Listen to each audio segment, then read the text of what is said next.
Well, good evening. This is Evan Swenson. I'm a member of Author Masterminds. Author Masterminds is the sponsor of Readers and Writers Book Club. Today, we're going to be having a conversation with Daniel L. Smith, author. Good evening. This is Evan Swenson.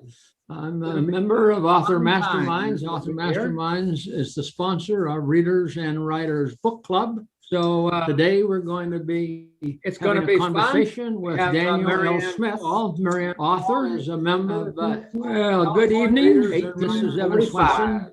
I'm a member of Author Masterminds. Author Masterminds is the sponsor of Readers and Writers Book Club. So today we're going to be having a conversation with Daniel L. Smith, author, is a member. Good evening. This is Evan Swenson. Why don't you just jump right in there and introduce yourself, tell us who you are, what you are, and a little bit about yourself, and let's talk. Daniel. Well, thank you so much, Evan. I really appreciate you having me here, and gosh, there's so much to talk about. And my name is Daniel L. Smith, and I am the author of 1845 to 1870, An Untold Story of Northern California. I'm a historian, and I am an author, and I'm here to go ahead and settle a couple points. Well, Daniel, tell us a little bit about you personally. I know that you're a father, you live in California, you're going to school, you're working on your PhD. Tell us just a little bit about that so we get to know you a little better. All right. I'm almost 38, and in my young spans of time that I've been here on this beautiful earth, I've had a lot of experiences and a lot of growing up that's brought me into where I'm at today. I was born into a military family. My father is a retired Coast Guardsman, and our family had moved around everywhere, all over the U.S. I've seen many places: Mount Rushmore, Yellowstone.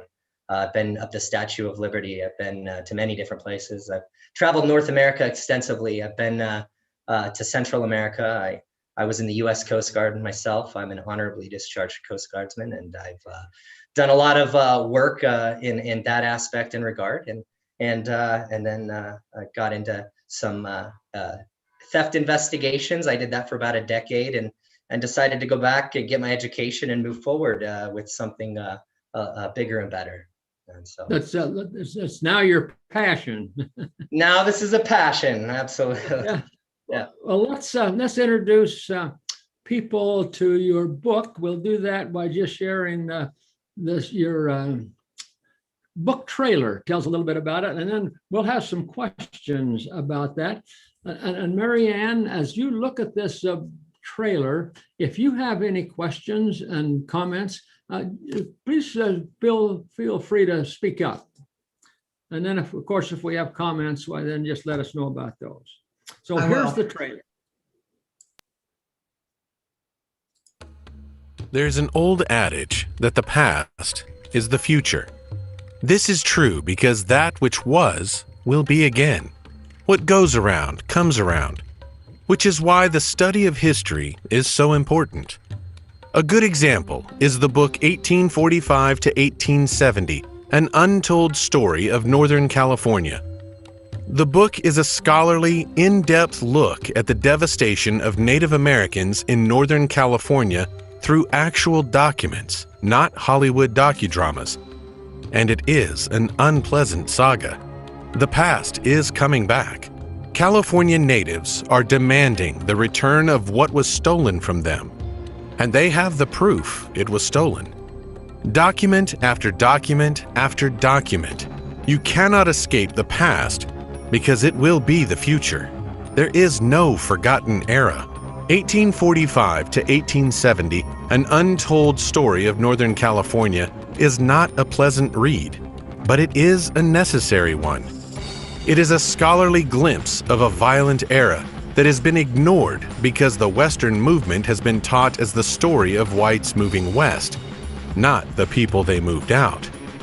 A century and a half later, the scars have not healed, and the rise of the Native activism has forced America to confront its past. This book is an unpleasant start. 1845 to 1870, An Untold Story of Northern California is available on Amazon, at Barnes & Noble, and everywhere good books are sold. 1845 to 1870, An Untold Story of Northern California is a Readers and Writers Book Club selection.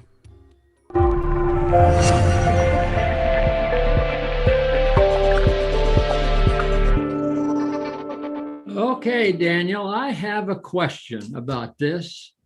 Did you approve this this book trailer for broadcast?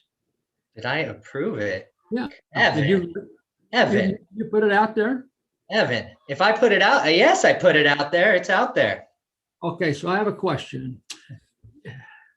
I've never seen a book trailer that says this is not a pleasant read.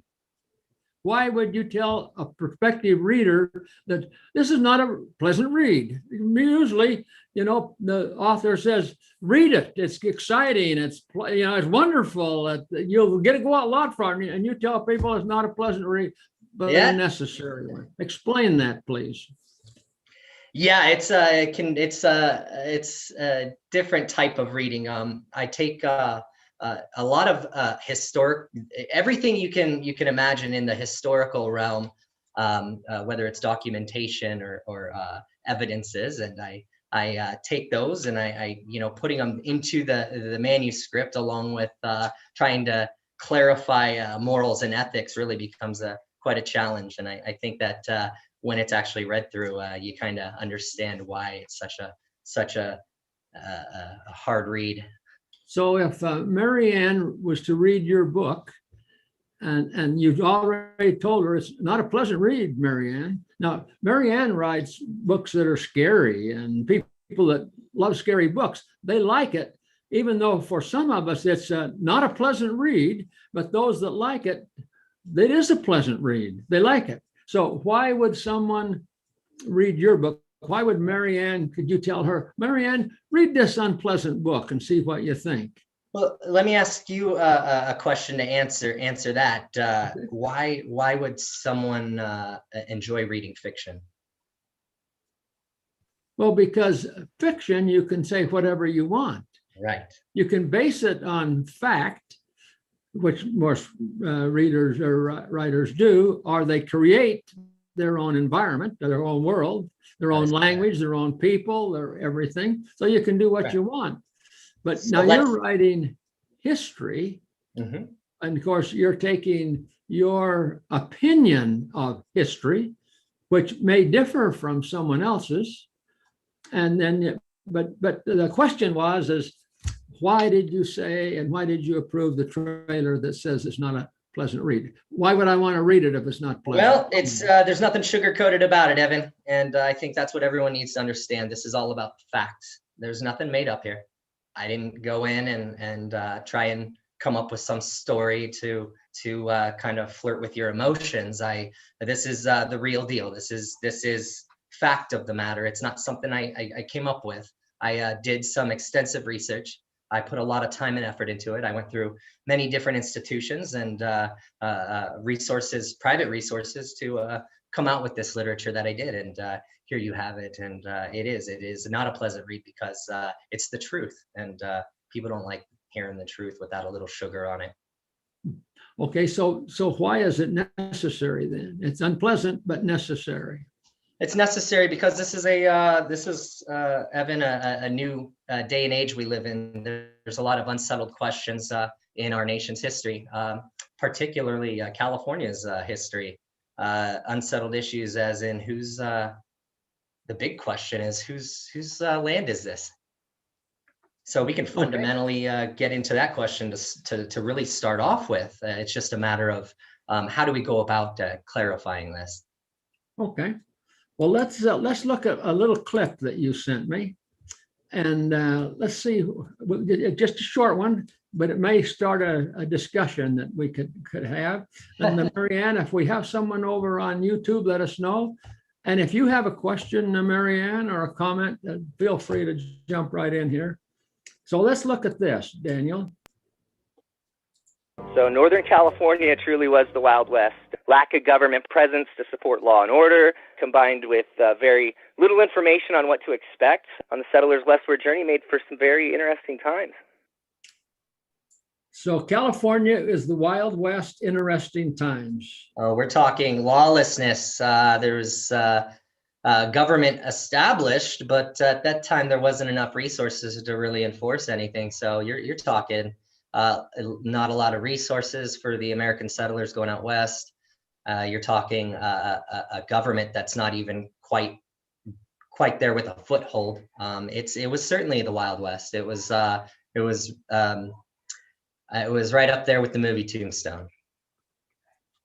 So, so the Wild West that we were talking about, these are the gunfights on the streets of San Francisco and stuff like that. Is that what you're? Wow, Wild West? You're right on point. You know, people were taking shots at the saloon and not liking what each other said. They'd go out and handle it, and not in a little bar brawl kind of way. You know, it was author Mark Twain, the famous author Mark Twain, said that California was a pretty grotesque and despicable society. So, I mean, even some U.S. Army officers have been recorded as saying that the morals and ethics in the state were pretty rough.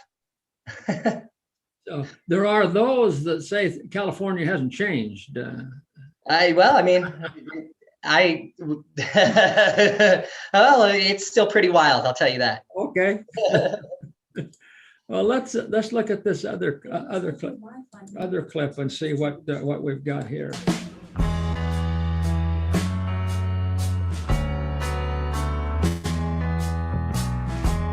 Nobody's right. Nobody's right here, and nothing in life is ever one-sided. I think that's the point.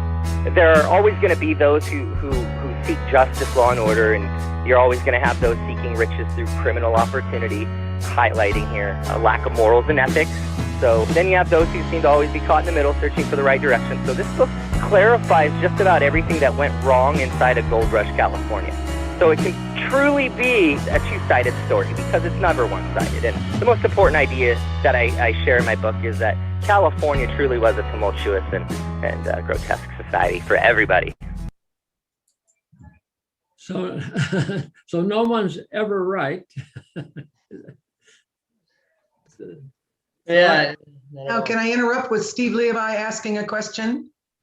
Oh, okay. Californian-born Steve Levi. That's the one. He says, who will own Indian land if all of the Indians who once owned it are gone?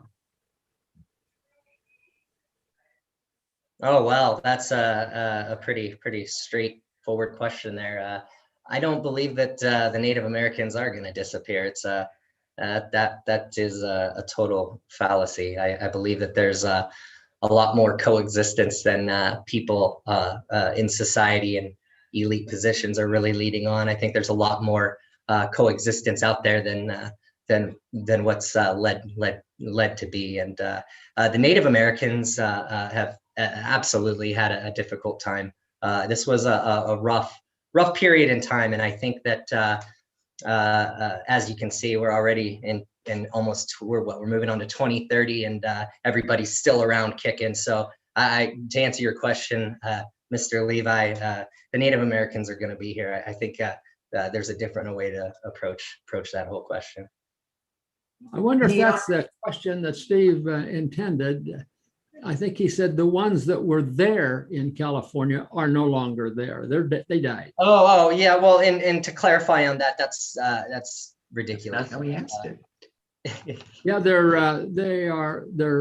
relatives may be there, but they're not there. I think that's what. Correct. Steve, you clarify that if you would, please. I will. Just like any society, there's always family. No matter what, there's always family. We have roots, and whether people want to believe it or not, we all go back to a very, very old time, and we're all connected. So when it comes to Native Americans being here and claiming that they're gonna disappear, like I'm assuming what Mr. Levi's saying is they're gonna disappear like their relatives. that's I think that's a little Yeah, that's exactly how he stated it. I read it word for word. And- But I also and- want you to know that he also said that this is a good book, your book. He should know. He gave it an amazing review. Yeah, no, I absolutely, I love Mr. Levi, and thank you. Historian Steve Levi is an amazing guy, and he I'll tell you, someone who hits history is that guy. But thank you, Steve. No, the whole argument here for Northern California is a real sensitive and delicate topic, and I'm not, if and when you decide to read my book, it's not about picking a side. It really is truly evaluating and analyzing and taking a look at the bigger picture and deeper picture. It's not about what's on the surface. Anyone can claim skin color. It's what's on the inside. What are your thought processes? What's your foundational way of thinking? What's your, with every society, there is a law that you have to follow. And going back to the ancient of times, law is created through religion.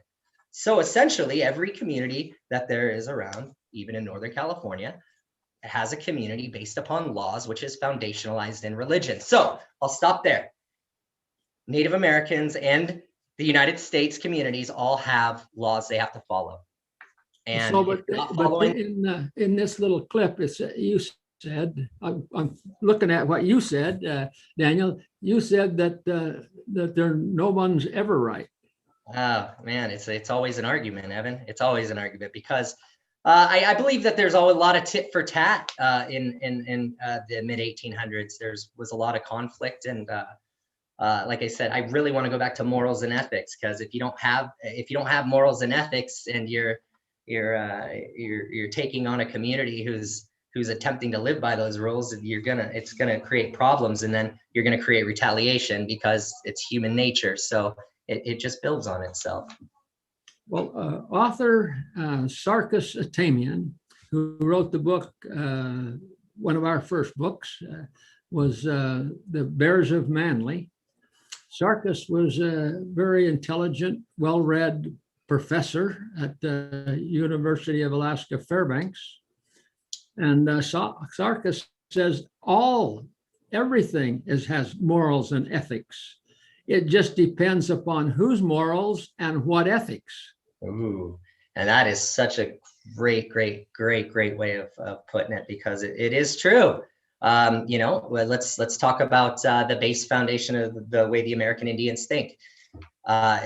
Traditionally, the Native Americans are animists. They believe in they have a spiritual way of living their lives through spirits and the spirit world, being in tune with inanimate objects such as like rocks and trees and the sky and stuff like that. It's individually they have a base foundation for idolizing certain things, where Christians, on the other hand, were, they're based upon Jesus Christ and his followings, and then you have the secular Americans who didn't believe in anything, and they were just going for the gold. And so lack of morals and ethics. Whose ethics were you following, and what were you idolizing? Were you going for that gold, or were you going to better the community? Yeah, well, there are more people with other religions and morals and ethics than just the three that you've mentioned. Absolutely. And in today's world, even more so. Absolutely. And I you know what, let's go back to what you were just, Levi's, the whole thing we were just talking about before. We all coexist, and we're still here, and we're all dealing with it. So that's proof right there. Well, let's look at another little clip, Daniel, and see what this has to say.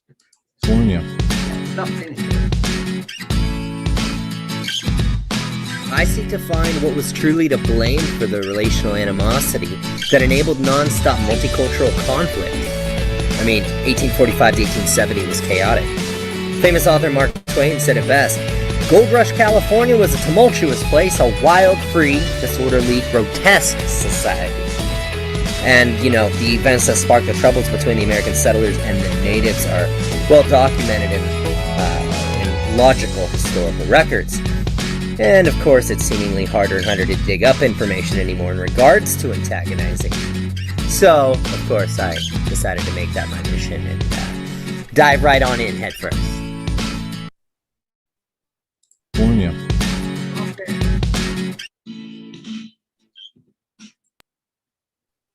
So, Daniel, you started on that a little bit earlier, and then this little clip elaborates just a bit. You mentioned that all morals and ethics start with religion.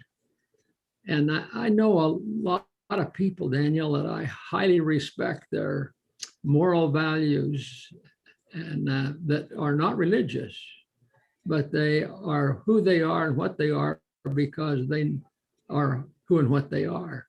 So can we challenge you on that? I don't know that you can stand up to that challenge. It's a great question. It's great. With every society, as I said, we've got a way of thinking, and we've got a foundation, a religious law. Even those who claim absence of religion are those who actually are the most religious. I tend to see those people who are atheists or absent of any traditional way of viewing God tends to hold on to laws or idols a little bit more than others. I mean, look at those gold miners searching for gold. They certainly were putting money and gold as an idol in front of who they probably should have been following a little bit more. And I think that kind of goes to answer that. And that's for anybody who doesn't claim religion. There's always an idol in your life if you're not following a God or God, the God, whichever one you want. There's only one God. So Daniel, that's a judgment call that you've made on that these people are following their idol, and you don't know that. No, and that's really the thing is, with the history of California in the mid 1800s, there was a lot more. How about let's not count out the Asian immigrants who came over and were forced to work in Northern California, who also had their own religious foundational way of doing life. And so I'm not counting out anybody, but what I am doing is showing generally that there is a moral and ethical outlook on life, regardless of what religion you follow. And it all depends. If you hold the Holy Bible as the solid and foundational word of God, such as what I do, then as a matter of fact, there is only one answer and one God. So others would obviously disagree with that. So there may be more than just one or two people or thoughts or ideas. There may be many more than just two, not just you or mine. Oh yeah, absolutely. No, and then there are, and I think that's what the readers I think will appreciate about this whole entire book is the history runs much deeper than what you'll read in a typical text or history book. So it's there's a lot more context involved. Okay, well let's look at another clip. Evan. Mary Ann, did you have something? Yeah. Go ahead. I do. I mean, I agree with, I will talk about Daniel later, but Steve Levi again says, okay, where do we go from here? We have people who have been living on that land for over about 200 years. And, so there you go, Daniel. Where do you go from there? That's, I think. Kick them off. I think, yeah. Well, since I have all the answers, hang on one second. All right. Just kidding. I think Steve hit a sore spot here, hot button or something. No, there's no final answer to that. We all live our lives and we keep moving forward the best way we can, and we all want justification and we all want law and order. Well, okay, I don't know about today, but the people who want a society that functions want law and order. And that's really it explains a lot with the context of this book. So, Daniel, I had a radio program, Alaska Outdoors radio show for several years, And I had someone bring up a question similar to that you were discussing. And so I asked the question is, let me see your title. Who has the title? Just because you were here first, and I'm not making a statement, I'm asking a question. Just because someone was here first doesn't necessarily give them the title. No. So how does your book answer who has the title to the land? Oh, wow. Again, I think it's something that you should, as if you're a reader that's interested, should check it out, because there's a lot of different experiences and events that happened that caused the commotions. I mean, I can bring up two events, that Tell us started one. off. Tell Sure. us one. Well, I mean, let's talk about Spanish California and their influence before even the American settlers showed up. Like, everyone wants to blame the American settler for all the problems, but let's go ahead and move back a little bit in time, since history's a stickler. So here we go. Back in, 1587, conquistador Pedro de Unamamo. He was a Spanish conquistador who was told to explore the coasts of California. He actually pulled up near Morro Bay and landed, and he got into a small boat, went over across the water there, landed. Right before he started landing on the shore, arrows started flying out of the tree line, and ended up wounding 5 of the men with arrows and spears, and 2 of those guys were killed, and they never laid foot in California. So that was a pretty rough start right off the bat. But let's go ahead and go 100 years further in time to June 11th, 1775, when 2 Spanish naval conquistadors, Heceta and Bodega, landed on Trinity Head Point, where they placed the cross. And immediately the landing party was attacked, and the Spanish officials ordered nobody to leave the ship at that point. So within a little over 100 years span of time, there was already, just right off the bat, there was violence, and the European Spanish didn't even have an opportunity to even talk to them. They were already getting attacked. So I'm going to end it right there. That was the start of the European American Indian interaction. I don't know if that was really the best start, or maybe I don't think you ended it right there, Daniel. I think you started it right there. Right. Because you're talking about the Spanish conquistadors. The conquistadors, yeah. Okay. They're So the this is the explorers people of you're the time. talking about, but the people that attacked them, let's talk about them. So when the people that attacked them, everyone else living on the American continent at that time was in harmony that these people owned this particular piece of land.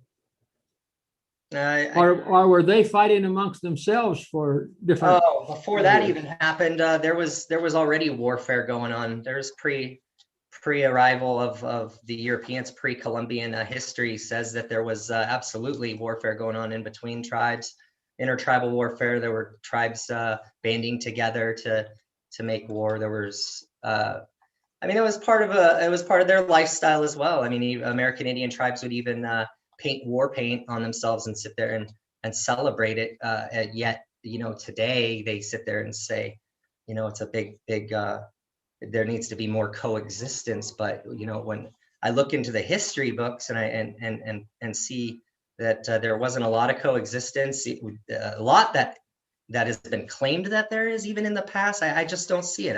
I'm reading it and I don't see a lot of it. I do see a lot of it in the history books when I run back on resources from the missionaries. I've done a lot of work on the Christian documentation, and gosh, thousands of stories that are amazing from that spectrum. I think our discussion will come to a little bit of that too. Let's look at this clip here, Daniel, and just talk about it for just a moment.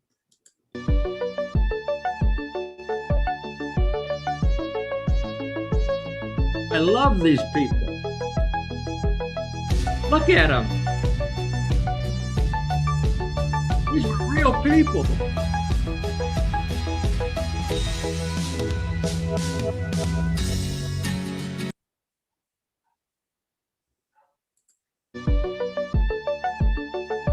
So what do you think, Daniel? Talk about those people. Oh, wow. And those were the people that you'd probably go pull up a chair with, have a couple shots, and play some cards or something like that. I don't know, but those guys meant business. But Oh, those guys were the typical men you'd find in the early settling towns of Northern California. It was just before 1850. There was a gold rush, and it brought over 100,000 people into California, and it was that put a serious strain on the relationship between the Americans and the American Indians showing up, for sure. I'm sorry. Explain to me then, Daniel, so that I can understand, and maybe others want to know as well. So you've got people that were living here, and I think you said they were fighting among themselves from time to time on whose land this really was, or whose resources, or what? Yeah, you would think that. I mean, you didn't see a lot of territorial fighting where it was more or less blood feuds, or one family member went to another tribe and committed a wrong, or we would call it a sin, against another tribe, and then there would be a blood feud and a war would occur, and that was the way they did it. So yeah, that was a real thing. So what was the famous feud in America? The something and the McCoys? The Hatfields and the McCoys. The Hatfields and the McCoys. So the Native Americans had their own Hatfields and the McCoys. Oh yeah, it was. I mean, during that era, it was something just normal. I mean, you that is something to expect in that culture. I actually, what I'd like to get into is the way that the miners coming in, and these people coming in had no. They were there for the gold, as I said, but you didn't find ethics or morals in in those communities, because they were transient communities. They weren't. They didn't really feel like they had they didn't have a place to call home per se. So I don't think that the ability to want to take care of your home was really there when they got into their mining settlements. It caused a lot of problems with the Northern California American Indian tribes. They had hunting grounds, and they had ceremonial grounds that were being interfered with. And I think for Northern California, that caused a lot of tension already between the already struggling relationship that the American Indians had up here. So it sounds to me like, Daniel, that as far as recorded history is concerned, there's always been conflict there. It just depends on who's the conflict. And like I think that someone said, and you're a historian, I'm not, but they said history is always written by the one who won the war.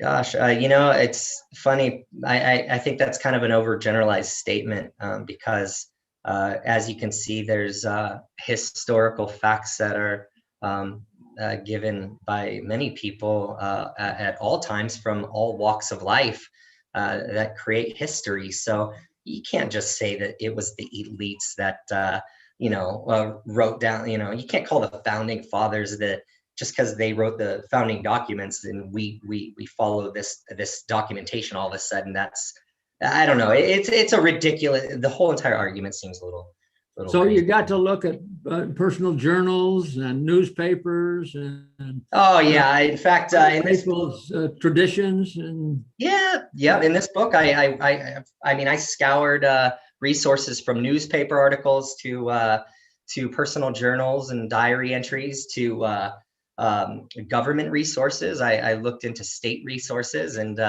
even financial expenditures to see how much it costs for this stuff. How much damage it caused American society, and how much damage it caused the American Indian tribes. Because, like I said, Nobody's right here. Both sides caused issues. There was violence on both sides. I've got it in my book. It's you'll be surprised how well balanced it is. So yeah. I have a question. Yes. I know why I was called to write what I do. What was the impetus for you to actually write this? What happened in your life that caused that? I grew up in Eureka, Humboldt County, California. I was here I didn't grow up. Okay. I spent my 3 best years of my life here. And I say that because I have some of the best memories here. And so while I was here for that short period when my father was in the military, I went to school, and I went to the public school here. And I was put into a cultural arts class with the local American Indians who run the class. And I don't know why I didn't have a say or not in that, but I didn't. I don't know, maybe something got brought up, but I'm Irish, so I can't. I don't have American Indian blood, but I've got plenty of experiences to talk about some of the things. And I sat in a class and learned some of the cultural arts formally for a few years. And I've been to powwows in Washington State.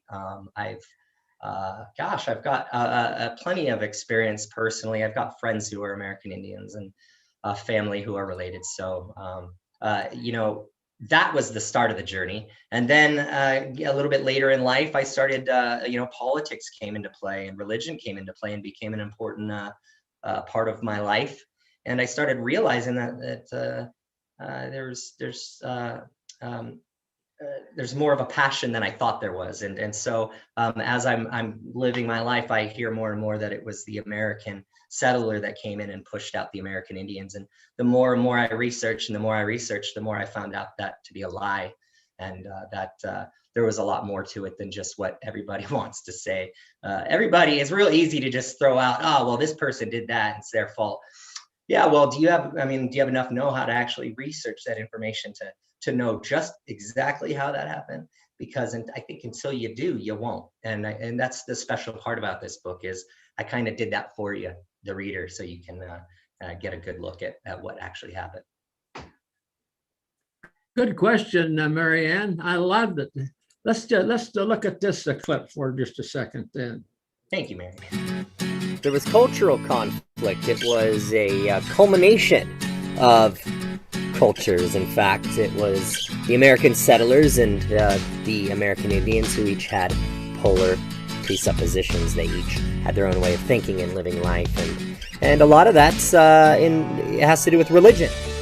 It has to do with certain politics that are centered around religion, because regardless of your nationality or your ethnicity, wherever you're located on the globe, there's a certain way to doing life, and that certainly centers around which religion that you follow. So this is what you've been saying and what we've been talking about. So kind of put this into perspective then, Daniel. The history of Northern California, you started it in 1845, but that's not when the history of California started. No, history. And those that were there before had some moral or ethic values. And as Sarkis says, it depends on whose moral and ethic values. That's correct. Whose are you following? And I guess that's really what culminated the whole melting pot of craziness that we call the Wild West, right? And it was a big thing that people still to today don't even really take into consideration when discussing where everybody came from. I mean, the American Indians, again, they had their way of living life. The American settlers came in as either Protestant or Catholic or Mormon, or I could go down the line. There's plenty of different worldviews, but I think when it comes down to it, with the growth of the population and the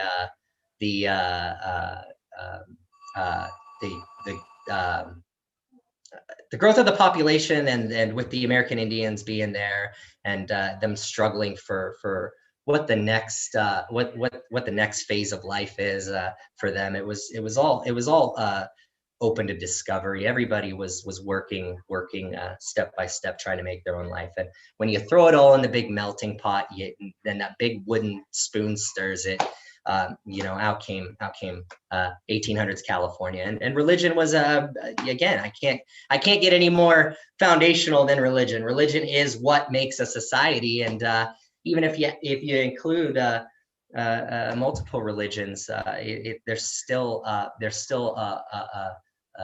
a law that was originally established to follow under a certain religious guideline. So it doesn't matter which country you live in or what tribe you're part of. There's a fundamental way of living that lifestyle because of the religion. That is all there is to say about that. Okay, well, let's look at this other clip then.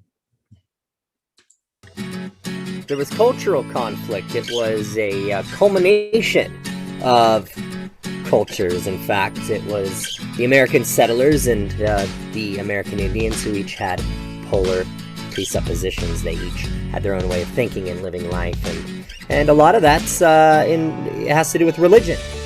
It has to do with certain politics that are centered around religion, because regardless of your nationality or your ethnicity, wherever you're located on the globe, there's a certain way to doing life, and that certainly centers around which religion that you follow. Well, that kind of sums up a little bit about what you've been saying, Daniel. We kind of got that clip as not as a discussion starter necessarily, but as a discussion finisher. Anything you'd like to add to this? I really, I think the point here is nobody was right. And again, this is what the book is about. It's not this. You're misled if you think it's all about the settlers and their issues they had with the American Indians, because it also shows the other side of the story quite vividly and quite well. And it's a very crude and raw, eye-opening literature that's really gonna give you a whole new perspective into what actually did happen in Northern California. And I believe if you have any interest in this type of history, this is going to be something of value for you, something for you to hold on to and definitely keep on your bookshelf. Something that hasn't been written before. I want to look at this. I want to look at this clip, and then I have another question for you, Daniel.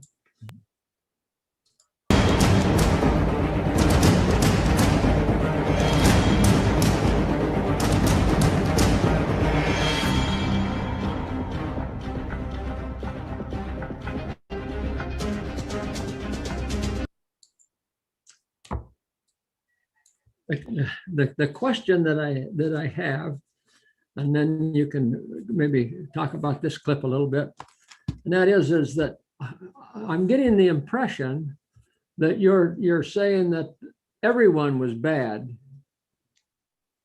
Oh, I mean, you always, as with every society, there's good elements and there's bad elements.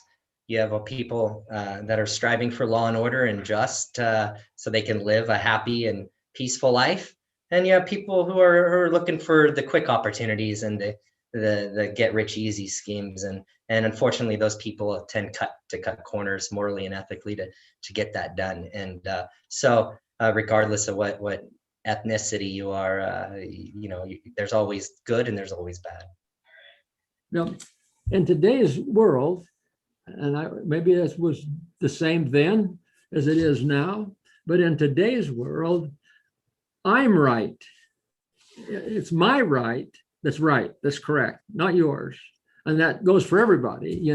Everyone stands up and says, I'm right. There's no middle ground. I mean, that's kind of generalizing perhaps, but maybe not. So in that day and age, who was right and who was wrong? It seems like that the gold miners, they were out there for themselves, but is that wrong or was that right?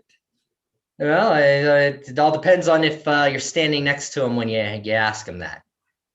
I'm just kidding. No, but in all the real nature of it is in their mind they were doing the right thing for themselves, and it doesn't. Every person has a conscience. Every person knows when they're out for themselves or they're out for other people. So it doesn't. Nobody has a lack of conscience. Everybody, it's a choice and a fundamental. Everybody's got the ability to make the right choice. So. Nobody was right because there was always an issue to retaliate against, apparently. So that was 1800s wild California. Well, I want to look at this other clip, because when I saw this clip, Daniel, I said, oh, I can't wait to talk to Daniel about this one, because I don't think it's right. So let's look at this one. I'm standing inside one of the Yurok lodges, and what's so special about this whole experience is that the Yurok tribe is animist, and animism is their spirituality, much like religion. Christianity and animism are both very much polar opposite. So you're saying Daniel, you're standing in this, and what kind of a lodge was that? It was a Yurok lodge. It was actually, that's a reproduction up at the national park up in Trinidad at Patrick's Point State Park, and it's a reproduction of the traditional Yurok lodges up in that area. And yeah, that was a Yurok. I believe that was a sweat house that I was in. So this sweat house has got sawed lumber in it. How's that a reproduction? That to me, as soon as I saw that, the red flags went up, and I said, oh no, this is somebody that's just making a tourist trap kind of thing. They got people in there saying, this is how these people lived. And I looked at it and I said, no, that wasn't. They didn't have sawed lumber. Yeah. Yeah, that was a reproduction, but the fact of the matter is that the buildings were actually a lot more crude than that. You'd see planks that were laying on the ground thrown together, and they would construct that and use it as their dwelling. So that was absolutely a touristy. So what did they really build their lodges out of? Their sweat houses out of? Not sawed lumber. Well, no, I mean, you got all kinds of wood around here, madrone and redwood. Gosh, I mean, there's all kinds of wood if you want to go about it. But yeah, it was all crudely made, and it was a typical tribal dwelling to house a large family. So it represents the size and the shape and what they did there, but certainly not the building materials. No, certainly not. No, I have a lot of respect for the American Indian architecture. They for having the crude materials, they did a pretty good job. So you're not standing here telling us, oh yeah, this is authentic. No, that's not authentic. No, that's absolutely a reproduction. Your stock just went up 10 points, Daniel.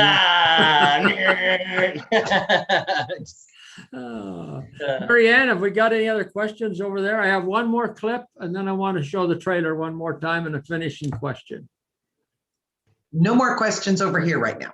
I have a question, but I don't want to interfere with your question. Oh, no, I would rather have the question now, Marianne, please. Well, hopefully I'm not asking your question. Are there going to be any other books, or is this your one and only? Oh, wow. Thank you for asking that. I actually have a book in with 11 right now that we're working on, but it's called Complex America, which is based off of my website, complexamerica.org. And it's a series of historical articles that give you history without the sugar on it. And it really tells you how we got here and how things came to be. And it's you may as well consider it a modern dystopian of nonfiction. So, but yeah, I've got a few more books. I've got on the lineup there. You got some more history books without the sugar, Daniel? I'm sorry. You know what? I could use. I don't know what else to use. Syrup next time. You'd be right at home with Marianne's books. They're all without the sugar.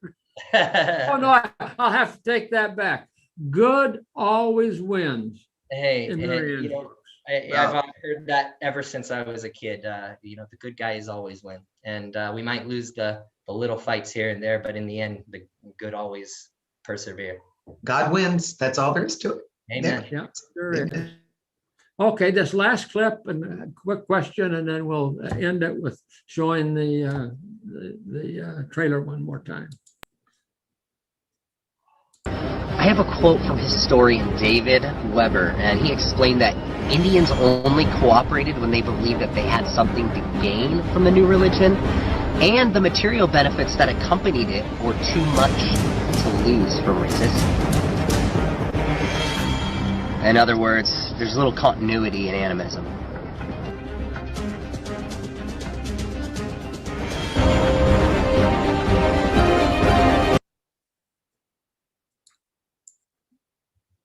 Pretty powerful words, Daniel. Can you defend those? I can. Well, if you want to look at continuity, let's look at the history of society. Look at America. America is the greatest nation in the world. And even though we're having some hard times, we're still standing as the greatest nation in the world. And there's a reason for that. Our founding fathers declared our country to be a Christian nation, founded under God, indivisible, with liberty and justice for all. That is why we're the greatest nation in the world. And it's based upon a Christian doctrine. And that's what our documents are about. Tribal doctrine is there's not viability in it. Why do you think American Indian tribes today are just clamoring for support from outside sources? It's because even themselves having a foundational footing, they don't, because there's no viability in it. It is a cultural viability issue. Our American society has grown through the Protestant ethic, which is actually the name for work ethic, and so that's how we got here, the Protestant ethic. And so you can juggle around animism, or you can juggle around the foundations of Christian American thinking, and look at it for yourself. Where does viability stand? And I think that's the question to ask. So the question that I have, and this goes right along with kind of what you're saying, and that is that you're pretty hard on people here, Daniel.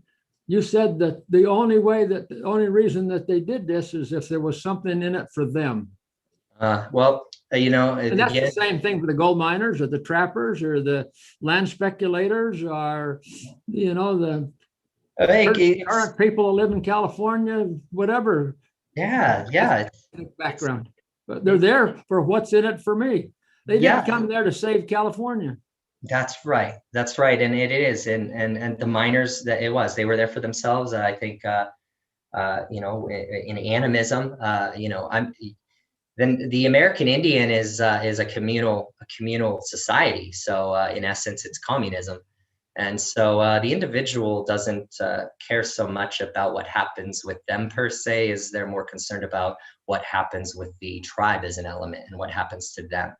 So it really makes, when you have gold miners searching for gold who have nothing in their heart but finding that next gold nugget, mixed with a communal society that absolutely runs on the bare bones basics of what humanity has offered. It's only a matter of time just before naturally the society who's grown faster and more successful in a more viable way would naturally overtake a tribal society. You can look at other countries too that in the same boat. Look at Australia. It's Canada. It's the same deal. And no matter where you go, every nation has the same exact story as ours. We're just a little bit more hyper focused on it here. Mm-hmm. Well, Daniel, I'll just propose this to you and see what you think about it. Then that's that really all conflicts, then wars is really kind of a group war. It is.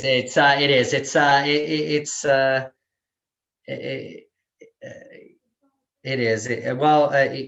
group war as in just back and forth retaliation, if that's what you're getting at. Well, America, if I have my history right, and I'm glad I'm talking to a historian, and that is, if I have my history right, America is the only country that was established where individual freedom, individual was emphasized. All other societies had their special group. That is correct. So group rights prevailed.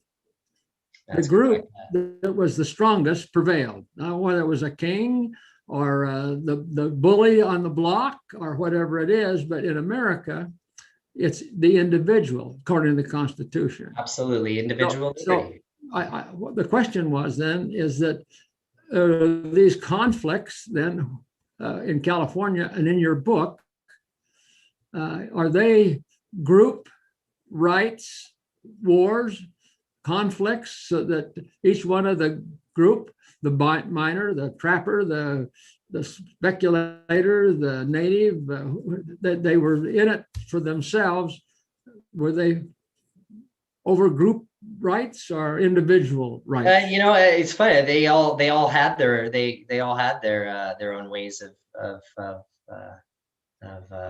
dealing with that. It's a good question, but I think to really make everybody out there want to know more, I think maybe they should look into maybe reading the book and maybe Yeah, you didn't start off this discussion sounding like an author, because you said this is not a pleasant read, but boy, you're sure finishing it up. You're not going to answer the question, read my book.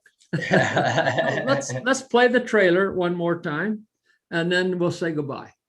All right, Mary Ann, anything you'd like to clean up before we go? Okay. So let's play the trailer, and so that we can say, buy my book, read the book, and then we'll say goodbye. Okay.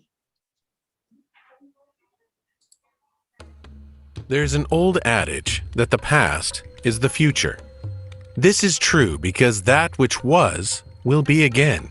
What goes around comes around, which is why the study of history is so important. A good example is the book 1845 to 1870, An Untold Story of Northern California. The book is a scholarly, in-depth look at the devastation of Native Americans in Northern California through actual documents, not Hollywood docudramas. And it is an unpleasant saga. The past is coming back. California natives are demanding the return of what was stolen from them. And they have the proof it was stolen. Document after document after document. You cannot escape the past because it will be the future. There is no forgotten era. 1845 to 1870, An Untold Story of Northern California, is not a pleasant read, but it is a necessary one. It is a scholarly glimpse of a violent era that has been ignored because the Western movement has been taught as the story of whites moving west, not the people they moved out. A century and a half later, the scars have not healed, and the rise of the native activism has forced America to confront its past. This book is an unpleasant start. 1845 to 1870, An Untold Story of Northern California is available on Amazon, at Barnes & Noble, and everywhere good books are sold.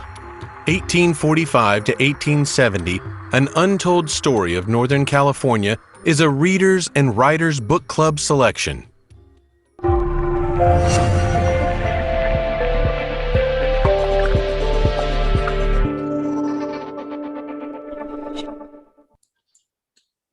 Okay, Daniel. 1 minute to wrap it up. Buy my book. This is your chance to talk. Let's hear it. All right. Well, no, I really thank you for all the potential readers out there and all those who have bought in my book. And I intend to keep spreading the word that there's more to this history than everybody wants to portray on the news media or social media. So use that confidence you have now after watching this to go ahead and read into it and get to know your history, because those who don't learn their history are, as they say, doomed to repeat it, because it can turn cyclical pretty quickly. Yeah. Daniel, thanks for being here today and talking. Thank you. The little trailer said that you could get your book at Barnes and Noble, Amazon, and everywhere. And everywhere else. And you can go to my website at complexamerica.org. complexamerica.org. And then I'd also say that we're on Readers and Writers Book Club. This is the sponsor of this event, and that people, if they can go and join, get a subscription to Readers and Writers Book Club for as little as $3 a month, and they can buy your book at 50% off. So I got to get that commercial in too. Oh. Okay, so thank you, Daniel, for being here. Marianne, thanks for your help. We really appreciate it. And but until we talk to someone else, have a conversation.